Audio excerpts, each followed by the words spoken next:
네, JTBC 홍준표 시장이 좀 이상한 얘기를 하고 있습니다. 그래서 그 얘기를 한번 들어보면서 좀 말씀을 좀 드리고자 합니다. 경과적으로 다 들으면서 첫 번째 뜨는 게 저게 계엄 사유가 되나? 첫째. 그 다음에 그러니까 첫 마디는 좋았어요. 저게 계엄 사유가 되나? 그거는 좋았어. 여기까지는 이제 그래도 홍준표가 윤석열하고는 다르구나. 그런 생각을 했는데 그 다음이 이제 가관이네요. 진짜. 국회가 계엄 해제 요건을 행사할 건데 저걸 어떻게 막으려고 저러냐? 그러니까 국회가 계엄 해제를 할 건데 그걸 어떻게 감당할 거냐. 여기서 내가 딱 느껴지는 거는 선거만 하면 되는 거였다. 이런 느낌을 받아요. 그러니까 처음 한마디가 국회가 계엄 해제를 하지 못하게 할 방법은 있나? 세워놨나?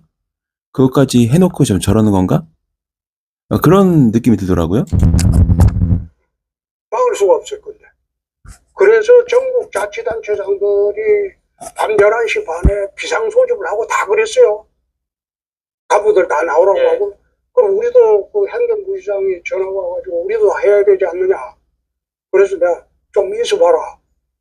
국회가 해제 요건 행사하면 지금 말짱 도루묵이 되는데 저게 뭐 어떻게 성사가 되겠노? 국회는 못 들어가게 일단 막는다라는 전략이 있었는데 그게 안 되죠. 국회 막으려면 첫 번째 화요일날 개엄하는 게 어디 있어요? 국회의원들이 지금 서울에 있는데 그러니까 나는 홍준표가 이번에 윤석열이 한 계엄은 헌법에 맞지도 않고 그래서 위헌이다, 위법이다. 그리고 이제 그렇기 때문에 이거는 잘못된 거다. 그래서 그렇게 말할 줄 알았어요. 그리고 수많이 이제 MBC나 JTBC, SBS 등등 대형 언론사나 방송사에서 그때 계엄군이 국회의원 안에 들어가서 회관에 들어가서 직원들이랑 몸싸움까지 하면서 또 경찰대로 또 출입을 통제했잖아요. 그래서 국회의원들이 못 들어가게 한 게 맞긴 한데 그거를 봤다면 저런 얘기는 못하지 않나? 계속 들어볼까요? 국회의원들은 금요일 오후 되면 다 집에 들어가요. 직원 빼놓고. 홍시장님 생각은 애초에 국회의원들이 들어가는 것을 막을 생각이 없어. 막을 수가 없죠. 그러니까 그래서 탱크를 가지고 와가지고 군이 전부 포위를 해야 돼요. 네? 국회는 포위를 했어야 되는데 그걸 못했잖아요. 못 막은 것과 그러니까 탱크를 가지고 와서 막았어야 되는데 꼴랑 그 경찰이나 이 군인 한 280명 이거 가지고 통제하려고 했었냐. 그러니까 윤석열보다 더한 놈이라는 생각이 들어요. 윤석열은 그래 참 기가 막히네 진짜. 윤석열은 탱크나 장갑차로 에워싸지 않았는데 저 양반은 계엄할 거면 탱크를 동원해서 국회 사당을 막아야지. 꼴랑 탱크도 동원 안 하고 국회의원을 막으려고 했냐 이런 얘기하는 거거든요.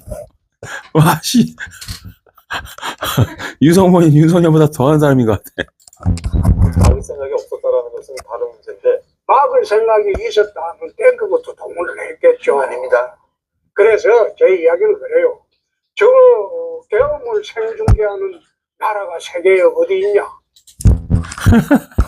지금 계엄령 선포하는 거를 생중계하는 게 어느 나라가 이제 말하거든요. 그러니까 이 계엄권 발동은 헌법에서 대통령에게 부여한 고유 권한이 맞긴 해요. 근데 적법하게 하란 얘기죠. 예를 들면은 계엄 선포 자체가 위법은 아니에요. 대신 요건만 갖춘다면, 예를 들면은 우리가 대통령한테 막강한 권한의 계엄 선포 권한을 준 이유는 국회에서 뭐 의결하고 뭐하고 이게 너무 오래 걸리기 때문에 좀 긴급하고 급박하고, 예를 들면 외국에서 쳐들어왔는데 우리가 거기에 대해서 어떻게 대처할지를 국회에서 안건 올리고 표결하고 그렇게 다 할 수는 없잖아요.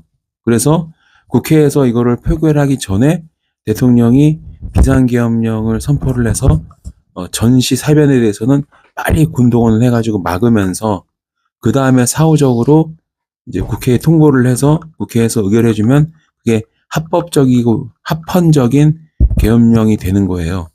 그러니까 이 비상계엄 선포는 긴급권이라고 보시면 돼요. 예를 들면 긴급 재정 명령도 마찬가지고 원래는 국회에서 의결하는 게 맞아요. 원래는 전쟁이 됐건 비상계엄이 됐건 그다음 비상경제 행정명령이 됐건 뭐가 됐건 원래 국회에서 결정한 게 맞아요. 근데 국회에서는 보시는 것처럼 안건 올리고 또 국회의원들이 와야 되고 또 투표를 하고 또 투표결과를 발표하고 또 이걸 대통령이 또 보내고 대통령이 받으면 또 여기저기 막 뿌리고 이게 막 너무 시간이 오래 걸리잖아요. 그래서 그렇게 기다릴 시간이 없기 때문에 비상계엄령이라는 효율적으로 긴급하게 국가와 국민을 보호하기 위해서 전지사변에 발동할 수 있는 긴급 명령이죠. 권한이죠. 근데 홍준표 말대로 하면은 야 비상계엄 했으면은 탱크를 갖다 붙였어야지 경찰 몇 명 해놓는다고 되냐? 어차피 국회에서 해제할 텐데. 이거는 기본적으로 독재자 마인드가 있는 거예요. 비상계엄 선포를 이 질서로 잡고 전지사변으로부터 국민을 지킨다, 국가를 지킨다. 이 취지가 아니라 저 인간 머릿속에는 비상계엄은 쿠데타야. 그 비상계엄은 권력을 잡을 수 있는 수단이야. 그래서 국회가 해제 못하게 해야 되는데 야 탱크 정도는 불렀어야지. 그런 얘기하고 있는 거거든요. 계엄을 생중계했거든. 계엄은 생중된 게 맞아요. 왜냐하면 계엄은 몰래 하는 범죄가 아니에요. 계엄은 원래 비상계엄 선포를 대통령이 딱 명령을 하고 그리고 국민들이 거기에 대해서 동의를 하는 거야. 그리고 어차피 국회에서도 이걸 동의해 주는 거죠. 왜? 전지사변이면 빨리빨리 대처해야 되잖아요. 생중계를 해도 되고 되는 게 맞는 거죠. 왜? 합법적이고 합헌적이고 적법하게 할 거니까. 근데 범죄를 저지를 때는 생중계 안 하도록 하겠죠. 그러니까 이게 이 사람 머릿속에는 나 같으면 비상계엄 선포할 것 같으면 생중계 안 되게 그냥 뭐 새벽에 하거나 아니면 주말에 하거나 그 다음에 일단 그 하자마자 그냥 바로 탱크가 국회를 에워싸고 그 얘기하는 거거든요 지금. 방송사에서 세상에 계엄을 생중계하는 나라가 어디냐. 그렇게 생중계했는데 내가 TV를 보다가 여러 군데 채널을 돌려봤어요. 돌려보니까 사람들이 들어가요. 예. 그래서 저거 안 되는데 저래 들어가면 대부분 그 해제 요건 행사에 보면 거기서 끝나버리던데. 기가 막히지 않습니까? 예, 군 병력이랑 경찰로 막으면 그 국회에서 비상계엄 해제할 텐데 저러면 성공 못할 텐데 말한 거거든요. 원래 비상계엄은 국회에서 동의를 해줄 거를 염두에 두고 시간을 아끼려고 하는 거예요. 국회랑 싸우려고 하는 게 아니고 비상계엄령 선포는 국회가 사후에 동의해 주겠지. 니네 어차피 동의해 줄 거잖아. 시간 없으니까 내가 먼저 이거 처리하고 있을게. 그게 비상계엄이에요. 근데 저 인간 말은 국회에서 이거 해제할 텐데 안 될 텐데 이 얘기하고 있는 거예요 지금. 그런데 12시 반 넘으니까 해제 요건 행사를 하더라고. 예. 그래 되는 것 보고 아이고 저 어설프게 왜 저런 짓을 했을까. 그러니까 지금 홍 시장님의 말씀에 이렇게 어설프겠다고 자기 같으면 맞으면은 국회의원들이 비상계엄 해제 못하게끔 탱크를 에워싸가지고 국회를 아주 그냥 박살난다 그 얘기잖아요. 이게 저 사람 검사 출신이거든요. 법조인이에요. 그러니까 비상계엄에 대한 이 기본적인 이해가 그거 국가와 국민을 지키려고 대통령한테 특별하게 위임한 권한이거든요. 저 인간은 비상계엄 자체가 야당이랑 여당이 싸우고 대통령이 국회를 장악하는 그런 식으로 기본적인 베이스가 깔렸나 봐요. 저는 이 계엄을 정말 진심으로 성공시키려고 했던 것이 아니라 나는 어떻게 저런 어설픈 짓을 할까 그런 생각을 했. 어설프게 했다. 어설프게 기가 막힙니다, 진짜 여러분.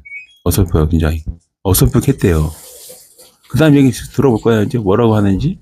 마지막 것도 되게 이제 기가 막혔는데, 아니시고. 아니, 나는 가만히 생각해보니까, 시간에 배우를 해도 저래 어설프게 할까? 그래서 나는 해프닝이라고 봤어요. 예. 오죽 답다 보면 저런 해프닝이라도 해서 국민한테 알리려고 했을까? 오죽.